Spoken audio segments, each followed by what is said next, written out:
Yo guys, it's your boy, The Boy. Welcome back sa ating Usapan Episode 11. Sa episode na to guys, ito ay para sa mga gustong mag-apply sa ALT dito sa Japan. So keep watching and enjoy the video.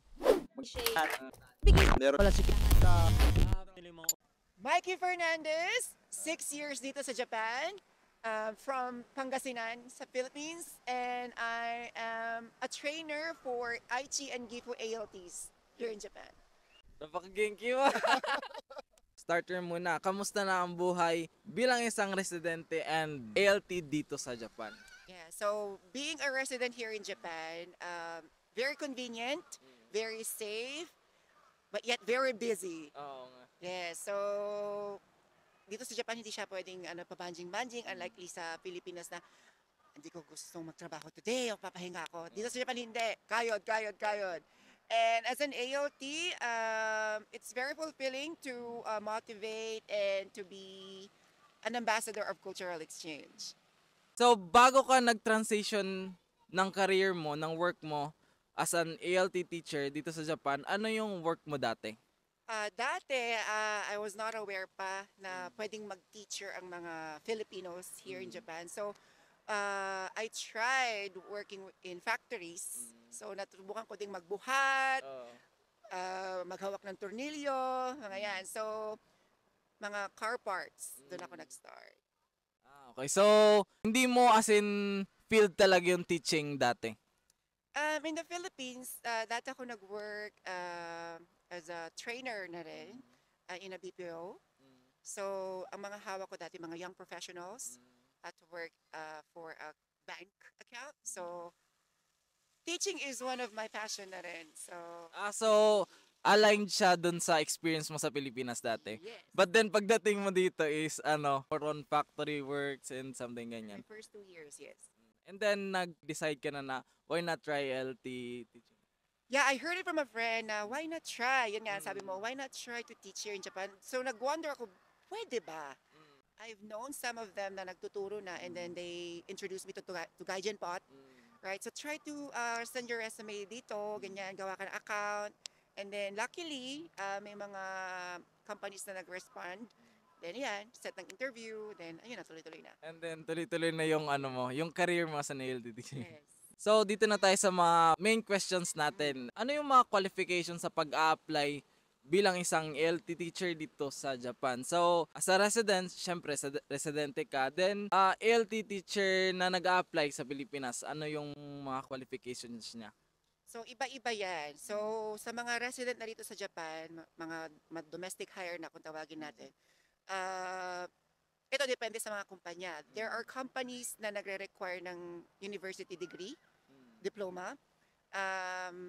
Plus factor yung may TESOL and TEFO certificates. Like Ano yun? Yung TOEIC? Yeah, pwede din yun. Okay. Yung TESOL kasi tsaka TEFL, certificate to teach English. That certifies you to teach outside, to those countries who are not speaking English as their first language. So, magandang investment yan for those hopefuls na gusto magturo dito sa Japan. So sa Pilipinas naman, Yes. Sa mga hopefuls natin in the Philippines na gustong pumunta dito sa Japan at magturo, what I know is they have to have a university diploma. That's number one. And then they have to have the TOEIC level. Yung yung nabanggit TOEIC. mo kanina. Kasi meron silang bracket na kailangan ma-hit. And then, again, depende sa agency na pag-a-applyan nila. Kasi marami silang series na demonstration, lesson demonstration na gagawin. So pag pumasa na sila sa standards nila, then that's the time na sasabihin nila, you're ready for deployment. Silang magde-decide kung pwede ka nang dalhin dito sa Japan. so sa tingin mo, mas strict ba yung qualification sa Pilipinas or dito sa Japan? Actually, syempre, mas mataas ang expectations at saka mas mataas ang quality na hinahanap nila overseas. Syempre, kailangan pag dinala ka rito, ready for battle ka na. Syempre kailangan ng agency mo din na kumbaga package na yung namin mga aspiring teachers namin mapapunta dito sa Japan. Kumbaga ganun. That's correct. So, syempre, ayaw din nila mapahiya. Credibility nila yan, di ba? Yung reputation nila na, we are sending quality teachers. So, walang reklamo or minimal complaints or requests lang na kukuha nila from schools. And at the same time, sa mga hopefuls in the Philippines, again, depende yan sa agency nga na kukuha sa kanila. Meron kasi yung mga agency na kailangan nila ng tao. Swerte mo pag gano'n, di ba? Hindi ganong ka-strict. So, kailangan ng tao. Dali ka na, lipad na. Meron din tayong tinatawag na JET program. So, ito yung partnership ng Philippine Embassy with the Japanese Embassy na nagpapadala ng qualified teachers. Dito medyo mahirap ang processing, pero mas maganda ang program nila. Okay. Ganun naman pala yun. What if undergrad? Pwede ba? In the Philippines, I would say siguro hindi nila ine-entertain ang mga undergrads. But dito, domestically, actually, yan ang good news. As long as meron ka nung TESOL and yung TEFL, pasok ka sa banga. Wow. So, yung mga nandito na residente sa Japan ng mga Filipino, so if ever may mga ganyan kayo na certificate, kahit na hindi kayo graduated sa Pilipinas or diplomado sa Pilipinas, pwede kayo mag-apply pala. So, yung opportunity is, Mas yun. malaki. Yun. ALT ka na dito sa Japan. So, kamusta yung first month sa trabaho mo as an ALT? And then, paano yung mga adjustments mo nun? Actually, very tough. Kasi nung pumasok ako as an LT, siguro 5% pa lang yung Japanese ko. And then, i-ask ka nila to introduce yourself in both English and Japanese. So, medyo mahirap in a way kasi yung language barrier malaki. And hindi lahat ng teachers nakakapag-English. So, yung adjustment mo doon, talagang kailangan ikaw ang lalapit. And at the same time, kailangan mabilis ka rin pumick up. Kailangan mabilis ka rin matuto on how to makibagay.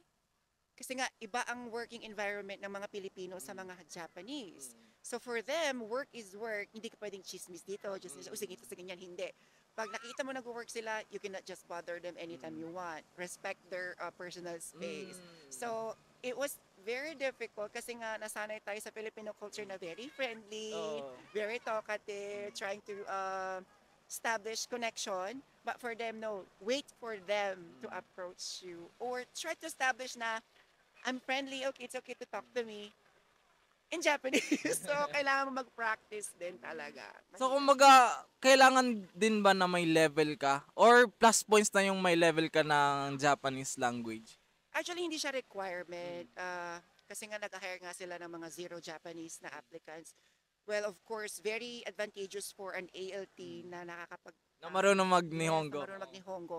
Siyempre, it's easier for them to build connections with the teachers, no, sa faculty. Siyempre, oh, cool, nakakapagsalita na. Pwede sila makipag-usap sa'yo to get to know you better. Ganyan. Pero sa talaga, sa work environment mo talaga, as much as possible, English talaga yung mo talaga, di ba? Yes, hindi ka pwede marinig mga estudyante mo nagja-Japanese. Kasi most of the time, ang mga response na sila na the way they talk to you, in Japanese na. Hindi na sila magta-try. So pag once nalaman nila, uy, marunong pala ito mag-Nihongo si Sensei. Wala na. Wala na yung relevance mo as an ALT. Ako magkakukulitin, may part din ba doon na kukulitin ka ng estudyante? If ever na nalaman nilang marunong ka mag-Japanese? Oo, hindi na nila itatry magsalita nga ng English kasi ang thinking na nila, naiintindihan ako ni Sensei, ganyan. Though kahit ang response mo English, naiintindihan mo sila eh. So, ang maganda niyan kapag marunong ka na nga mag-Japanese, fluent ka na, pretend na hindi mo naiintindihan. One more time, ganyan, para yung matcha-challenge pa rin sila na magsalita kahit pa isa-isang English, napupush mo sila. Yun. Tama naman din. So, okay, dito naman tayo sa part ng lesson plan. So, paggawa ng lesson plan, ano yung klase ng sistema ng Japan pagdating sa lesson plan? May dalawang klase yan. So, kapag si Japanese teacher ang mag-lead ng class, sila na ang gagawa ng lesson plan. Ang mangyayari na lang yan, kasi nga dito sa ALT, yung A doon sa ALT is assistant. So, ang magiging role mo dito is support. So, ang gagawin na lang ni main teacher is to tell you saan ka papasok, sa reading modeling, pronunciation modeling. So, tatawagin ka na lang during the lesson. So, let's say, Mikey Sensei, please model this reading, please pronounce these words. Then, yun ang role mo. Okay. If ever na kailangan nilang support, kunyari sa pagbabasa or sa pag-model, doon na mag-i-insert yung assistant doon sa ALT. Yes. So, of course naman, I'm not saying everyone, like, lahat ng Japanese teachers, medyo baroque yung pronunciation. Siyempre, dahil andyan ka, kasi ang thinking nila is, native speaker ka. So, you should know how to pronounce these words correctly. So, mas magre-rely sila sa'yo than them. Though alam nila siguro, pero mas confident sila na mas kaya mong i-deliver. So, ibibigay nila sa'yo yun. May difference ba sa lesson plan ng high school at saka lesson plan ng elementary? So ano yung mga pagkakaibahan nun? Meron. Kapag sa elementary school, madalas ng mga teachers dito sa elementary school, hindi masyado magaling mag-English. So, ang nangyayari, bumabaliktad. Ikaw ang magiging main teacher, madalas. Hindi kasi sabing all the time, pero madalas ikaw ang main teacher. So, ikaw ang mag-structure ng lesson plan, targeting yung main language, right? Key sentence siguro. So, ikaw ang mag-direct ngayon kay Japanese teacher. Ito ang gagawin natin. Since kailangan kita rito, i-translate mo in Japanese. Kasi kapag elementary school, medyo mababa pa yung English level. So, ang understanding kapag diretsong English ka, nga sila. Sensei, help. So, ngayon, kailangan may collaboration kayo ng Japanese teacher na this time, papasok si Japanese teacher to tell them in Japanese. To translate nila. So, ayun pa rin. Ikaw ang main, and then si Japanese teacher ang magiging support mo this time. So, for junior high school and high school naman, for junior high school first, since magagaling ang mga Japanese teachers dito, mga grammar nila almost perfect na. Sa Junior high school. Okay. Sa English? Sa English, oo. Magaling sila magsulat, yung mga teachers. Super grammar perfect yung mga yan. Almost 90% naman nakilala kong Japanese teachers, magagaling. I mean, bago lang sa akin yun, as in. Oo. Maybe this generation, I think, kasi nga marami nag-abroad. Marami ng teachers na nag-abroad for that. So, mainly, ang role ni ALT is assistant talaga. So, teacher to ka. Not unless bibigyan ka ng time ni Japanese teacher, okay, take this 15 to 20 minutes activity, ikaw ang mag-lead. All in English. Depende kung gaano kayo ka-close na ngayon ni Japanese teachers. Kasi, again, depende ito sa relationship na nabuo ninyo as partner teachers. So, na-mention mo kanina na almost grammarly perfect yung mga Japanese teacher dito sa Japan. Ano ba yun? Elementary or high school? Junior high school. Junior high school. So, may point ba doon or may time ba doon na lumapit yung Japanese teacher sa'yo then chinek yung grammar mo? For me, wala pa naman. Siguro pero may mga case bang ganun? Question nila yung grammar mo and then kinokorek bago ka ma-assign sa classroom? Meron yan. Since I'm training some other ALTs na, no, so nakaka-encounter tayo ng mga ganyang situation. Siyempre si ALT, sa pagkakaalam niya tama yung ginagawa niya. So, may meeting kasi kami with the Japanese teacher. So, ano yung request nyo? Minsan, sasabihin minsan kapag sa mga worksheet, may incorrect grammar si ALT, ganyan. Okay. Kasi yung mga Hapon hindi masyadong vocal. So, instead of saying it directly to them, sasabihin nila sa amin para kami ang magre-relay sa kanila. Kasi ayaw nilang maka-hurt ng feelings. So sasabihin nila in the other way. Yes, iikot yan. Ayaw nila na sa kanila manggagaling tapos sasama loob mo directly sa kanila. So, ang nangyayari, kami ang magre-relay. As a trainer, ako may ganito bang incident? Ito. So, sa coaching process, doon ko bubuksan.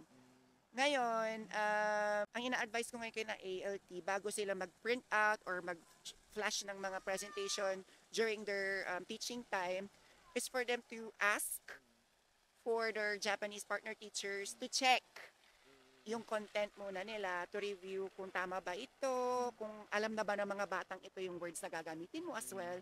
Yun. Kailangan talaga napapacheck mo din yung material mo sa kanila. Dito naman tayo sa environment ng classroom dito sa Japan, mapa-elementary or high school, junior or senior high school. Behave ba yung mga Japanese students or mga makukulit din? Compared sa environment na nakanakihan natin sa Pilipinas, iba.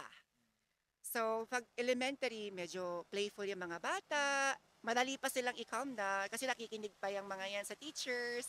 So, pag apak ng junior high school, medyo bully na yung mga yan. And sa mga city schools, like here in Nagoya, sa mga napuntahan kong schools, medyo rowdy yung mga students. O kahit na nagsasalita na yung teacher, nagtuturing teacher, ayan, wow! Playful, super playful. And compared to sa mga province na schools, very calm, well-behaved, which is more likely Philippine setup kapag mga probinsya dito sa Japan. Medyo parehas sa environment at sa Pilipinas. So have you ever na naka-encounter ng mga something binuli yung teacher or yung ano, yung point na may teacher na naiinis na sa mga estudyante? Marami. Actually, meron pa nga yung mga estudyante habang nagtuturing teacher, babatuhin nila ng ball of paper. Meron. Tapos, meron pa yung i-interrupt nila yung teacher na, hindi, urusay ka, ganyan, maingay ka. Sa tingin mo, paano siya i-handle pag once ganun yung sitwasyon? Dito papasok ang lucky entry nating pagiging assistant kasi wala kang dapat gawin doon. Kasi hindi naman tayo licensed teacher dito sa Japan, so we don't have the rights to discipline these kids. Ang kailangan natin gawin is to support the teacher. Again, yun ang main role natin, to support the teacher. So, kailangan natin is to reinforce the teaching that they're trying to push, but not the behavior of the kids. You can try, like, okay, quiet, please. Hindi mo rin sila pwedeng tapikin, hindi mo sila pwedeng hawakan kasi pwede kang kasuhan.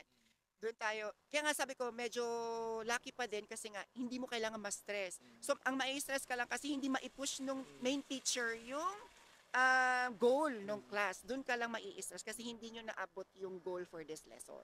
So, this time naman about sa salary as an ALT dito sa Japan. So, meron tayong 2 to 3 types of salaries. Meron tayong daily contract, meron tayong semi-full-time, meron din yung full-time. So, sa daily contract, meron tayong arawan. Kasi sinasabi natin minsan, di ba, may orasan.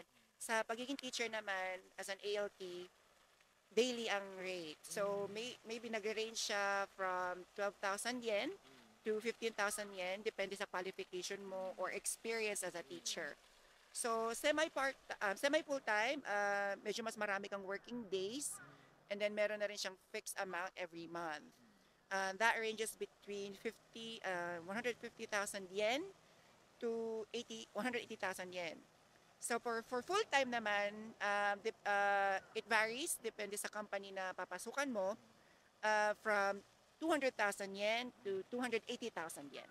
So ano yun? Yun yung gross ng ano talaga. Gross, yes. Kasi hindi pa na-deduct yung mga premiums like Shakai Koken, mga Nenki. Yung mga health insurance. Yes, yun yung masakit. Pero what if i-deduct siya? Magkano kaya? Ay, net, you mean. So, pinakamataas, what I heard is nasa 250,000 yen. Not bad na rin. Malaki nga Malaki talaga. din, Oo. oo. So lalo na pag residente ka dito. Oo naman, kasi mas mataas ang offer sa'yo compared sa mga hired overseas. Quick question lang about dun sa schedule. So ano ba yun? Monday to Friday or meron ding Saturday to Sunday na na duty as an ALT? As an ALT, susundan mo yung school year calendar. So, pag walang pasok ang mga bata, wala ka rin pasok. Mondays through Fridays, wala kang pasok on holidays. Unless yung mga schools nagme-make up ng mga lessons or may mga school events na ini-invite kang pumunta, then kapag pumayag si company mo na, go ahead, babayaran ka namin. Then yun, may pasok ka. Banggit mo kanina na as an ALT, hindi siya per hour. Per day yung yung sahod niya. So ano yun? The whole day magtuturo ka or ano yung sistema ng oras ng pagtuturo mo? So, in a day sa school, most of the time, six lessons yan. Pag elementary, ang hawak mo from 3rd grade to 6th grade. Usually and then for junior high school, from 1st, 2nd, and 3rd grade. Madalas, may mga vacant periods ka din. In those 6 periods, madalas puno. So, 6 hours kang nagtuturo. Actually, hindi ka nagtuturo, nagsusupport. So, hindi 1 hour na ikaw lang nagsasalita. Most of the time, si Japanese teacher, full support ka lang din. And meron din namang days na 2 lang yung klase mo. So, 4 hours kang vacant. Yan, prepare ka ng lesson plan. After ng lesson plan, kape-kape. Ayan, chit-chat sa mga other teachers. So, hindi siya all day na pagtuturo. Depende rin sa schedule na ibibigay sa'yo ng school. Pag may English lesson lang, yun lang din talaga ang trabaho mo. So, pag in-invite ka ng ibang teachers na, pasok ka, ang ganito, may kunwari PE, turuan mo sila paano sabihin in English. Kung kaya mo naman, why not? Pag vacant ka, why not? Opportunity yan to get closer to the kids and with the teachers as well. So, take that opportunity. Pwede ka bang maka-decide na this school ka lang yung pupunta ka sa ibang lugar para mag-assist and then balik ka na naman dito sa school mo, sa main school mo. Next week dun ka na naman sa ibang lugar ma-assign. So, may part ba na na pwede kang mag-decide na kung pwede dito lang ako sa school na to. Ayoko mag-travel parang ganun. Depende yan sa kontrata na pinirmahan mo. And depende rin sa city. So for Nagoya kasi, nagpapalit sila ng teachers every year. So hindi mo siya pwedeng i-push na I'll stay in this school for 3 years or 5 years. So hindi ikaw magde-decide kundi Board of Education. And for other cities naman, meron silang combinations of schools. So for this contract, itong tatlong school, magkakasama sa kontrata na to. Yan ang tuturuan mo for 1 whole year. So, yung sinasabi mo, achikuchi naman, depende yan, kunwari, bakante yung araw mo na to, tapos absent yung teacher for that school, tatanungin ka naman ni company, pwede bang, or open ka ba for subbing, or i-cover up your teacher na yun. Kung pwede ka naman go, additional money mo yan. So, freedom mo to say yes or no. How about yung mga head na talaga, kung ALT kayo, pero may head kayo na isang foreigner din na na nag-a-assist sa inyo sa mga ganyan na na part. So sila yung nakakapili lang ng kung pwede dito lang ko sa school na to. Paano ba yun? Ganito yan. So, yan na yung trabaho ko ngayon. Kasama na ako sa decisioning body kung fit ka ba sa school na to. Anong tawag nun? Anong tawag sa inyo? Area trainers. So pag area trainers ka, ganun pala. Okay. So, may partner Japanese coordinator ako na sila'y talagang nagde-deep dive with the vice principal and the head of English teaching kung okay ba si ganito, gusto niya bang magstay sila rito. Ngayon, tatanungin ako ni coordinator, okay pa ba siya? Paano ba yung teaching level niya? Paano pa yung mga kailangan natin i-enhance? Kaya mag-decide kaming dalawa kung pwede pa siya ulit dito. Minsan naman, si school pwede bang palitan. Kung tingin namin wala kaming makukuhang better sa kanya, no choice si school kundi siya pa din. Oo, ganon. So, most of the time, ang mga reklamo sa mga Filipino teachers is pronunciation. Kasi iba-iba tayo ng mga mother tongue, di ba? Yung mga dialects natin sa Pilipinas, Medyo madami. marami. Yung pronunciation medyo matigas, medyo malambot. Ang gusto ng mga teachers is the American Standard Pronunciation. Doon nagkakatalo. Kahit magaling na magaling si teacher, mag-assist, pag pinag-model reading na siya, doon sumasablay. So, depende yan sa demand ng school. Kunwari, magaling siya pero pwede bang native speaker? Native speaker in a way, pero mas gusto nila mga puti, mga galing sa US, sa UK. So. Pero karamihan ba dito sa Southeast Asia banda, Filipino yung kinukuha ng mga Japanese? Yes. Southeast Asian countries, number 1 Filipino ang mga kinukuha nila. So yun. On top of the ranking tayo. So nasa atin yung pressure. Yes. Sa atin ang biggest delegation, kumbaga. And then opportunity na din yun sa mga kababayan natin, 'di ba? Since medyo malakas yung natin, yung pangalan natin, Filipino. Totoo 'yan. Any advice sa mga Filipino natin na kababayan dito sa Japan and then of course sa Pilipinas about sa pag-a-apply na gustong maging ALT dito sa Japan? Advice sa mga hopefuls na gustong maging ALT na mga nandito na sa Japan, again, checklist. Isa-isa natin checklist. Pag meron na lahat 'yan, apply na. And then, self-assessment. Kung sa tingin mo, kaya ko naman, and gusto kong makatry ng new environment, gusto kong makasubok ng career advancement. Ito kasi dito sa pagiging ALT is meron tayong career advancement opportunity. So, pwedeng kang mag-ladder up from being a teacher to a facilitator, trainer, and the like. Kung sa tingin mo, passion mo magturo, mag-motivate ng mga bata, and gustong-gusto mo ng mga bata, then why not try this industry?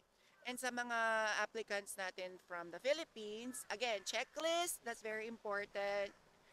Determination, consistency, and prayer. Siyempre, sila ang nag-decide kung sino papadala. So, again, pray lang, darating ang opportunity for you. So, sa mga gusto pa pong maka-get ng more details and information about ALT life here in Japan, please follow my profile on Facebook. It's Mikey Fernandez. So, see you there! Maraming salamat po sa panonood at sana po ay may nakuha kayong kaalaman. And for fresh updates, i-follow nyo na lang din po ako sa aking social media account, link in the description below. For more videos like this, please do consider supporting my channel and see you in my next video.